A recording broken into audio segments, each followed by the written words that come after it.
Okay, I think you can hear me well. So thank you for the introduction, and I would like to start by thanking the organizing committee of this wonderful military history school for a conference that has been very interesting and thought-provoking.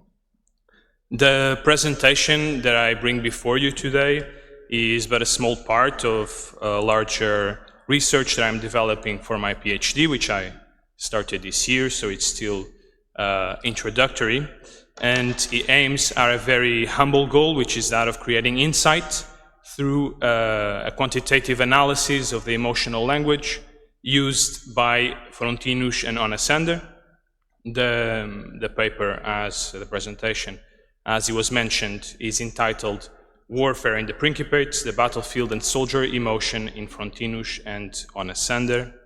And it also aims at contributing to the understanding of the experience of being a soldier in Rome, and most importantly, of their main job, which was battle itself. So, a little bit of background. When it comes to the study of battle in ancient Rome, it has been essentially dominated by an area of scholarly production known as face of battle studies, which was of course named after the very famous work by John Keegan from 1976 of the same name, that for the first time focused his analysis on the soldiers and brought a bit of the human side of warfare back into the study of battle. And he nonetheless only focused in the medieval times and onwards, and so he had to wait a few years until his ideas were first applied to the Roman world. And since then a lot has been produced. Perhaps the most famous of historians to do this is Adrian Goldsworthy, and since then also other analytical paradigms have been proposed, most notably Kimberly Kagan's The Eye of Command, that bases herself on a principle of non-linearity when it comes to battle, which I also tend to agree. So the idea of exponential consequences from small causes.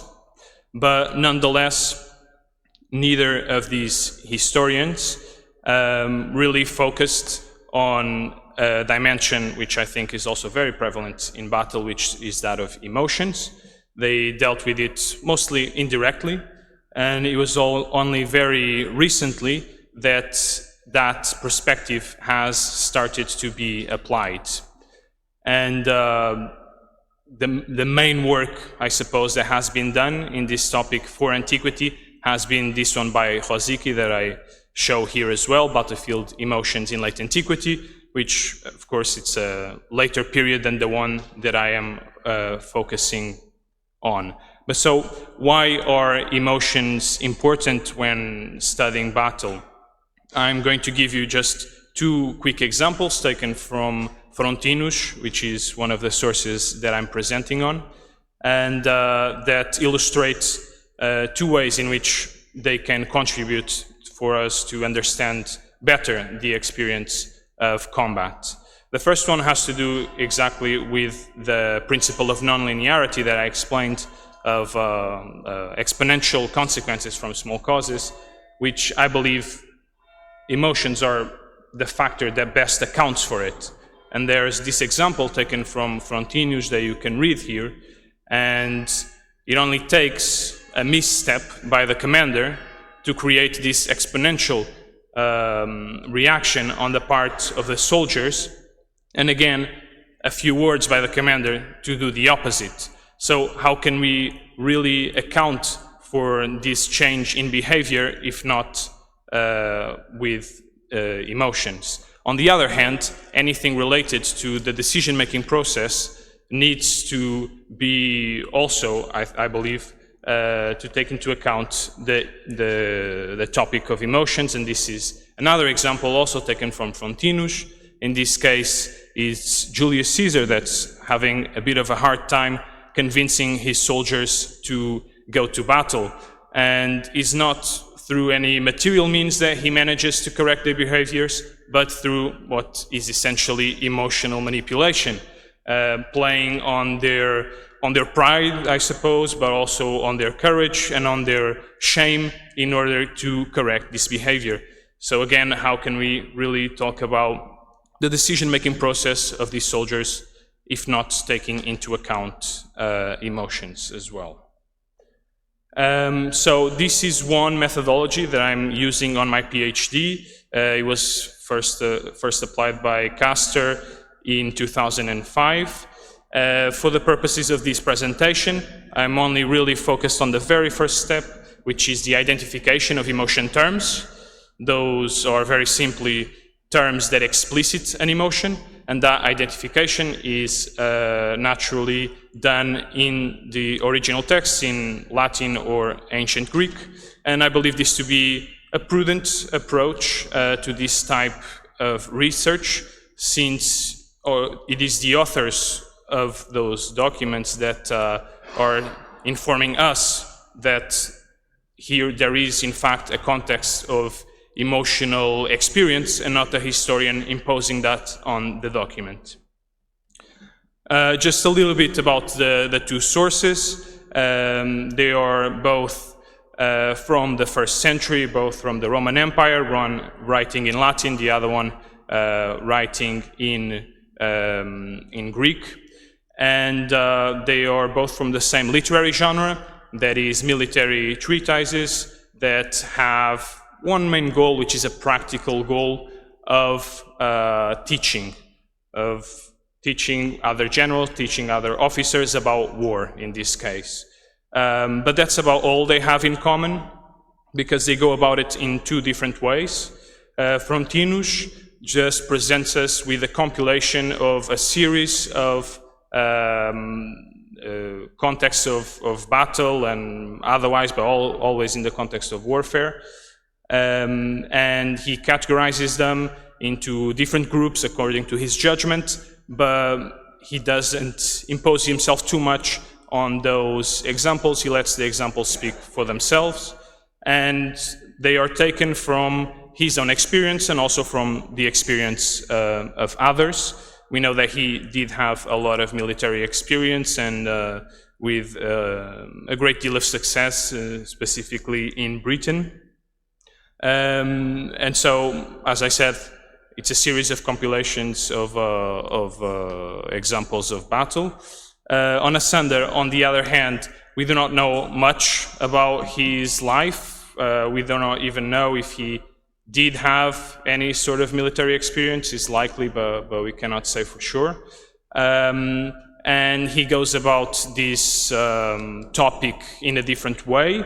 Instead of giving us the examples, he takes lessons from those examples that he collected as well, and he gives us those principles written by himself. Of course, this weighs the document with a level of rhetoric that Frontinus does not have, and so in Onasander we end up having more of a picture of what the Roman soldier and the Roman army ought to be, rather than what it might actually have looked like. And that's exactly where I want to start, in this idea of the idealized Roman army. And I brought here a quote that perfectly summarizes what has been the classical description of the Roman army, and by Josephus from his Bellum Judaicum. And I quote, "That is why they take the strain of battle so calmly, no indiscipline breaking their regular formation, no panic spooking them, no fatigue exhausting their efforts, and against opponents not so trained, the constant and inevitable result is victory. It would not be an exaggeration to describe their training exercises as bloodless battles, and their battles as exercises with added blood." So we've all heard, I believe, at least a version of this description that effectively describes or characterizes the Roman army as a machine. A machine, of course, implies an absence of emotion, implies a group of automatons that have one purpose in life, and that is to follow their commander's commands without any second thought. But once we start reading the sources, we start getting a different picture than this, and I'll show you here a simple table that I made that I call the emotional landscape of battle in Frontinus, and that shows, as you can tell, the plethora of emotions that these soldiers are influenced by and that they experience, starting with fear in its many forms as the most common of all of them. So a very different picture than the one set by Josephus and by many historians, until very recently modern historians as well. So I would like to just make 3 more points before I finish. One of them is still related to this contrast between the idealized or the rhetorical notion of the Roman army and then its probable reality. And one of those points is that in all of this is already grouped into these 14 groups, because otherwise the variety would have been even larger. But it's the absence of patriotism or loyalty to the fatherland, which is, of course, something that's very common in Latin sources, in other literary genres, to appear as motivation, as something common in soldiers and commanders alike. And yet, as far as Frontinus is concerned, that is not a real motivation for battle, which is, if anything, surprising. So it's an interesting suggestion here. In Onasander, however, we do find that same motivation of patriotism, but again, I did present him as a more rhetorical writer, and he always writes in the sense of the Roman soldier / commander ought to be patriotic. He ought to be a protector of the fatherland. And so again, we see the difference between the two authors. The other point of interest is in the rarity of courage. We tend to frame battle in this opposition between courage and cowardice. And yet, at least in ancient Rome, in this period, it seems to be something rather rare and something related to specific individuals, sort of inherent emotional predisposition for courage that certain individuals have, and that the commander already knows which individuals do possess that emotional predisposition, because whenever courage is mentioned in association with a specific unit or with specific individuals, as I said. So it is not something that would describe the army as a whole, a larger unit, a larger group of men.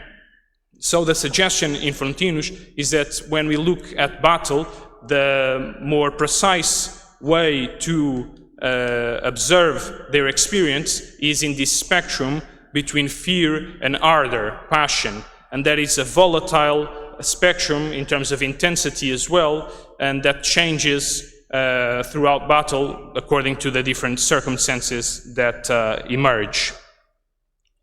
So this is the first point. The second point is related to the Roman army as a distinct community from the rest of society, and I think the emotional perspective here is also very telling from 2 points of view.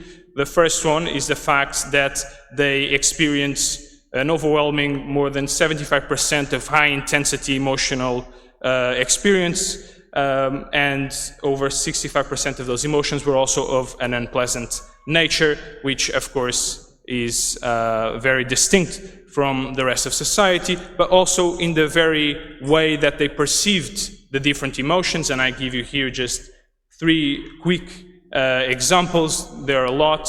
Hope and joy, that would, for us and the Romans as well, would be considered something positive, desirable, and a pleasant emotional experience. And yet, in both Frontinus and Onasander, these type of emotional experiences are always associated with defeat. They're always associated with death, because they're closely linked to a relaxation, to a lack of alertness, and so they're not very desirable, they're not very positive as far as the military context is concerned. And the opposite could be said of shame, as we saw in the example that I gave before, that it was used many times, and in these sources, the only times that this type of emotion appears is exactly with this purpose, which is to correct the behavior and to create a will to combat on the part of the soldiers. And so again, something that can be positive, whereas objectively, or at least in the rest of society, not really. Finally, because morality is also something that is experienced for the most part as emotion-based, and for the Romans as well, also very much related to religious sentiment.